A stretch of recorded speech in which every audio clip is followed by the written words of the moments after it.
Guys welcome back to our channel. ఈ వీడియోలో మనము యూఐడిఏకి సంబంధించిన ఆధార్ అప్డేట్ హిస్టరీని ఏ విధంగా డౌన్లోడ్ చేయాలో చూద్దాము.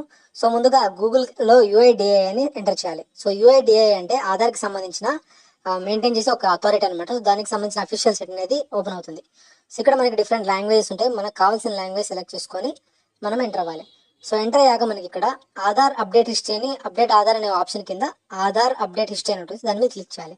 సో క్లిక్ చేయగానే ఇదివరలో లింక్ అనేది డైరెక్ట్గా ఓపెన్ అయ్యేది. బట్ ఇప్పుడు మై ఆధార్ అని దానికి సంబంధించిన సపరేట్ ఒక పోర్టల్కి రీడైరెక్ట్ అవుతుంది. సో ఇందులో లాగిన్ అవ్వాలన్నమాట. సో ముందుగా లాగిన్ అయితే లాగిన్ అయ్యాక మనకి డిఫరెంట్ ఫీచర్స్ ఉంటాయి. ఆధార్ అప్డేట్ హిస్టరీ కానీ వేరే ఏదైనా సర్వీసెస్ అని ఇందులో మనకి క్లియర్గా మనం చేసుకోవచ్చు.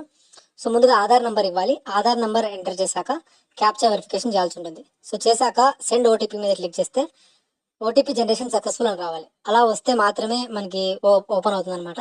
సో ఒకవేళ అలా రాకుండా మొబైల్ నెంబర్ లింక్ అవ్వలేదంటే ముందు మొబైల్ నెంబర్ లింక్ చేసుకున్నాక మనకు ఆధార్ అప్డేట్ తీయడానికి పాసిబుల్ అవుతుంది అనమాట. సో నేను ఓటీపీ వచ్చింది 6 డిజిట్ ఓటీపీ వస్తుంది. ఆ ఓటీపీ నేను ఎంటర్ చేసి లాగిన్ అవుతున్నాను.